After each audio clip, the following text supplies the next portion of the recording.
Hi everybody, my name is Lianna Carrera and I'm one of the hosts of The Q Agenda. I recently decided to write a book. I'm a comedian. I travel through the United States, Africa, and Ireland, making jokes at everybody's expenses, including my own. And I decided to use my comedy powers for good. Have you ever been to a wedding? Okay, people still believe in love, and they happen. And if you've ever been to a wedding, and it's the reception that comes around, you have people that stand up that have been asked to make speeches, right? And oftentimes, these speeches, they come out a little awkward.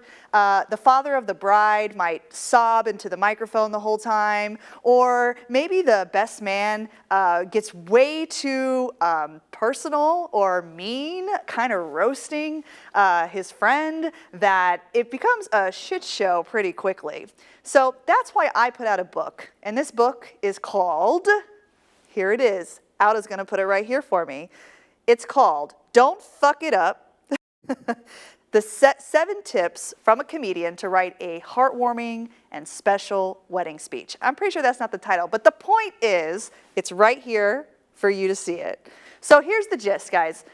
Comedians, the way that we approach things, the way that we write speeches, it isn't just like free form, you know what I mean? It's actually something that we set up with the principles of comedy on one hand, structure on the other hand. It feels like a happy accident, but it's a lot kind of like dancing ballet. It looks effortless, but it's really hard. There's lots of levers that we're pulling to make a speech go forward and to make it land. Now in comedy, there's something called a tight 5.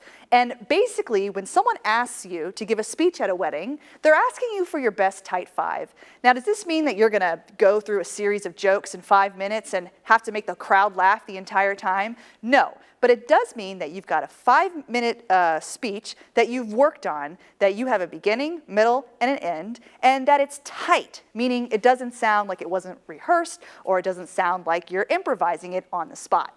And so that's the first rule here. If you've been asked to give a wedding speech, I cover this in the book, it's to think of it as your tight 5. This is your time to be on stage to give 5 minutes of love as a gift to the people that you've been asked to speak about.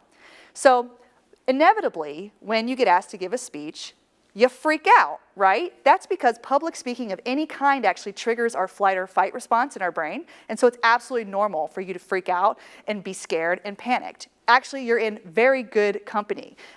Jerry Seinfeld, Gilda Radner, myself have suffered from extreme stage fright, yet we work through it. We get on stages all around the world because it's normal to talk to your flight or fight response and say, it's cool, you've been asked to speak in public, but it's okay. Now, how do comedians get over that stage fright?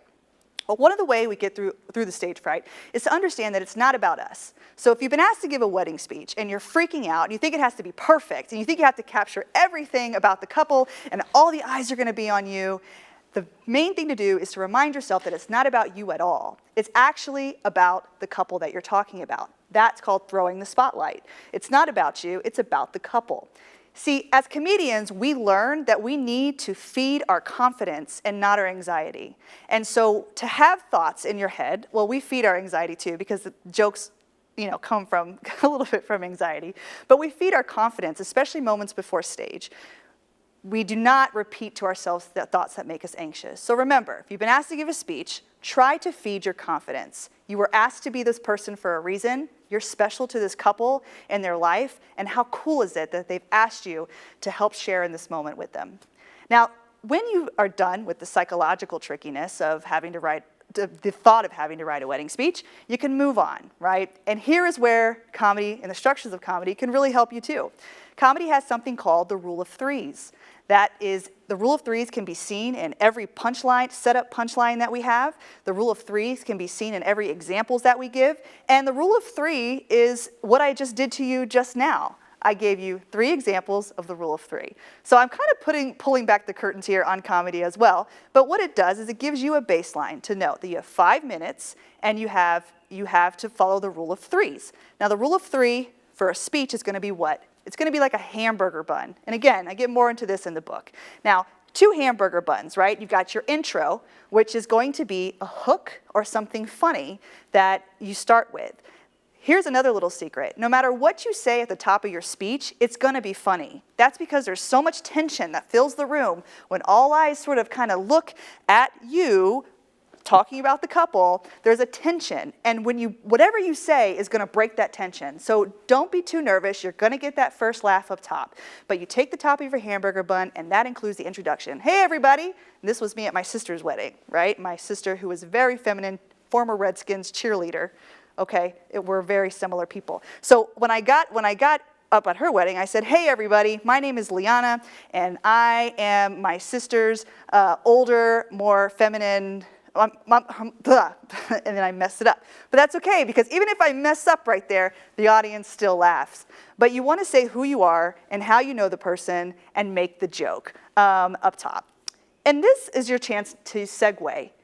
To segue into 3 stories that you know about this person. Now can't just find 3 stories out of nowhere on the spot. You take a notebook and you think about your relationship with these people and you write stories. Now, a lot of people think comedy has to be funny, and the truth of it is comedy comes from tragedy, right? Comedy is just tragedy plus time. If you think of your comedy like a tree, you've got sort of roots in tragic things, and over time it grows into beautiful branches, which are your jokes and kind of your lighter-hearted thoughts. So don't be afraid to write down things about your friendship that maybe caused a more serious moment, because humor and light will come from that.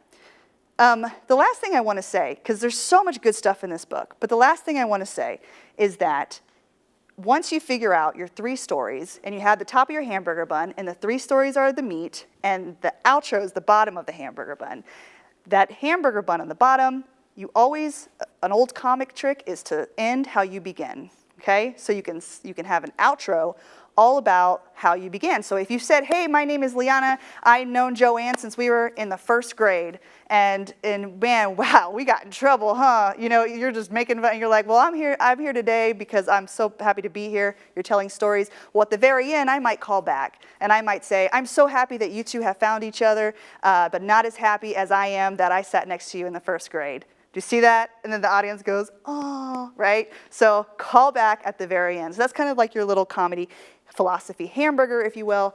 But definitely go check out my book. It's on Amazon Kindle, and you can download the Kindle app if you don't have a Kindle. And you can read, actually have a walkthrough of for you to use comedy to give an awesome wedding speech.